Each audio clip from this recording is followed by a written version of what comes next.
Today we're gonna be talking about the roller coasters that were built by the wrong manufacturer. And what does that overall mean? I'm quite curious. Overall, I could describe these roller coasters as very problematic, as some of these could be total failures, and on top of that, some of these are also just lackluster ride layouts where the manufacturer was just the wrong pick. And I've collected 10 of these roller coasters, so let's dive into this video. And the first roller coaster we really need to talk about is the very infamous Top Thrill 2 at Cedar Point. And this beautiful roller coaster really started out as Top Thrill Dragster, but it had some problems, and then we had an accident. And then Cedar Point really needed to think about this roller coaster. Should they replace it completely or should they reimagine it? So they chose to reimagine this roller coaster. And then they sadly worked with Sam Perla to reimagine this project, because Sam Perla has never worked with something that big. And unfortunately, Top Thrill 2 doesn't just have one problem, it has several problems they need to fix for the 2025 season. This coaster was open in the 2024 season for 6 to 9 days, I think, and I was so lucky to ride this coaster. It is really a cool experience, but unfortunately unreliable. And I've actually heard some rumors that Intamin actually wanted to reimagine this roller coaster, but they wanted to extend the layout, and Cedar Point said no.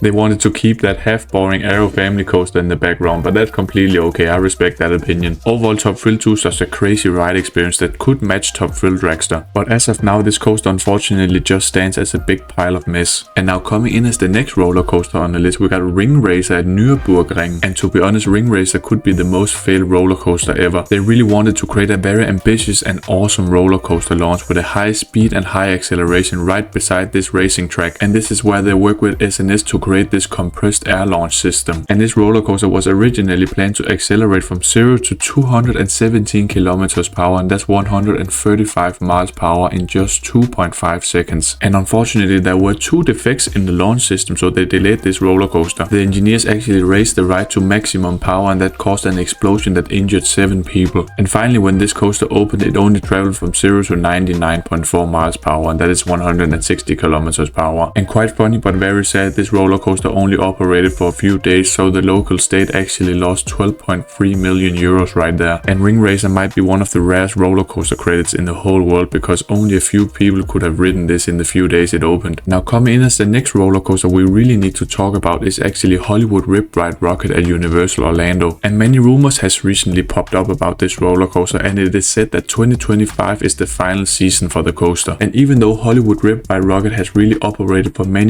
years, this coaster is quite problematic. And a park with such a high budget, I don't really know why they've chosen Mamba rides to create this very ambitious coaster. But my favorite thing about this coaster is actually not the ride layout, it is actually the music you can take for this ride experience. But overall, there are many problematic roller coaster videos about Hollywood Rip Ride Rockit, but I would recommend checking out El Toro Ryan's video. That is quite special. And first of all, we need to talk about this bizarre ride layout. There are so many trim brakes that slow down the ride experience, and on top of that, this roller coaster is quite rattly and rough. This coaster was so rattly that it gave me a headache, and on top of that, I rode it yet again, and then it cured my headache. But the most insane thing about Hollywood Rip Ride Rockit is actually the maintenance cost, because this coaster is said to cost 3 to 6 times higher than a regular roller coaster, and that's just insane. And it's awesome to hear that this roller coaster might be scrapped so they can save some money, but please hire B&M for a mega coaster with Florida Airtime Hill or a very ambitious Intamin. That could be crazy. And the next roller coaster we really need to talk about is actually Bandit at Movie Park Germany. And what can we really say about this smaller scale wooden roller coaster? It really offers a crazy and shaky layout. The roughness is so insane on this roller coaster. They just need to scrap it, because my headache is just killing me. And this wooden roller coaster is actually so rough that the official park actually mentions it in their website, and that really means something is quite wrong about this roller coaster. The roughness is so crazy you can't even enjoy the pacey experience. And this roller coaster was actually built by RCCA, and we already know some of these rides are just very rough. And on top of that, all the roller coasters produced by RCCA were pretty much retract. Oh, what should we do? Oh, replace the train to help this. And at the start, Bandit actually had Intamin trains, but now it's replaced by Premier Rides trains. But this had sadly never helped Bandit's ride experience. It's just horrible overall and very rough. So RMC, please go. And now coming in as the next coaster on the list, we actually have a dueling roller coaster called Desmo Race at Mirbilandia. And back in the summer 2024, I actually visited Mirbilandia, and this is just an overall awesome park in Italy. And I actually think that Desmo Race was the most boring attraction I've ever ridden in Mirbilandia. And unfortunately, Mirbilandia wanted to create a very ambitious motorcycle roller coaster attraction. And instead of calling Intamin for a very creative motorbike roller coaster, they called Mauer rides for a brand new prototype coaster. And first of all, this ride was actually programmed so that the riders could control the speed, but no.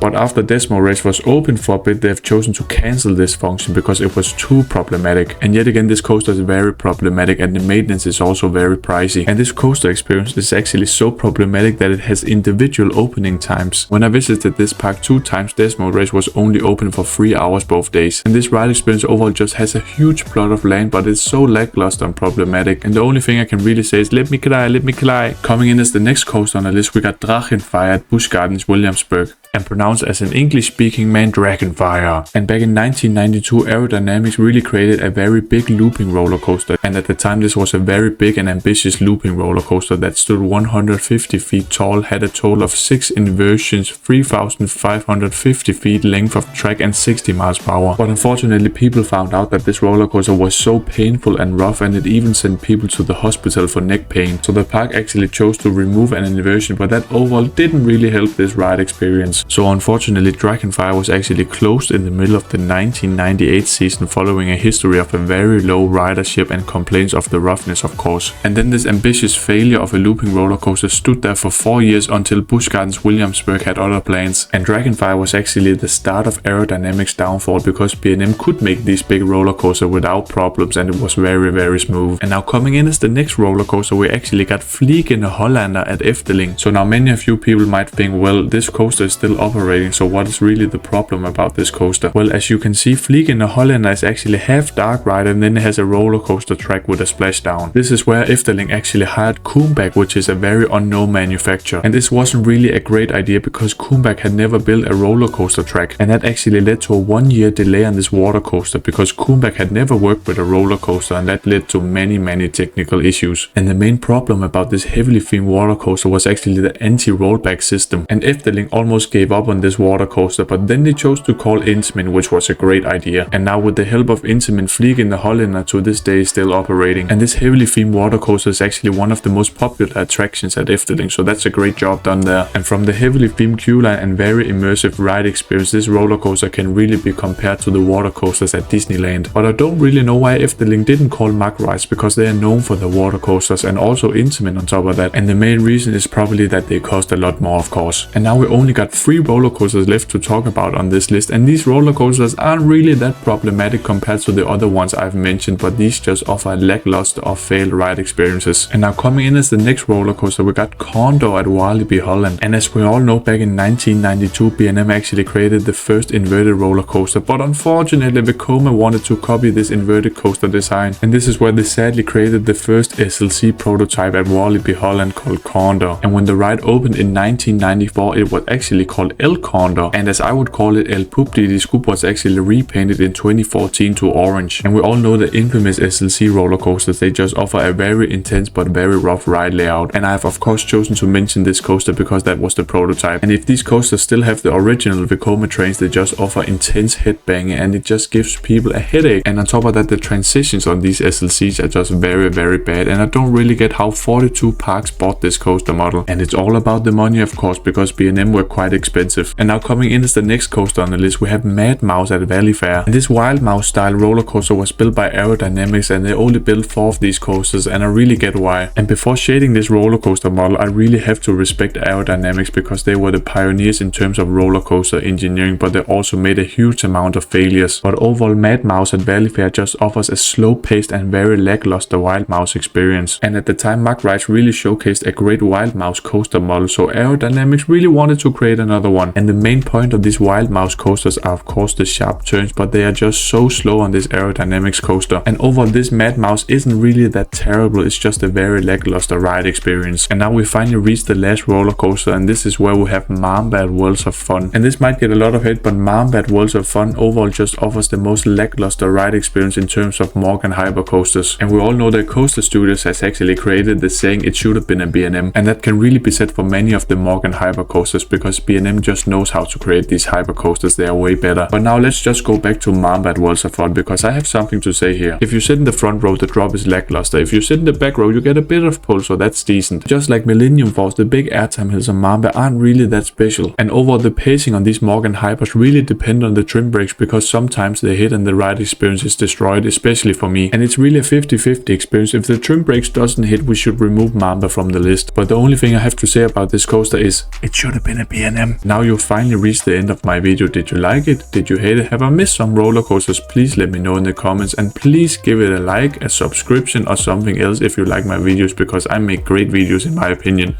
But then in the end of the day, I'm always gonna say bye bye.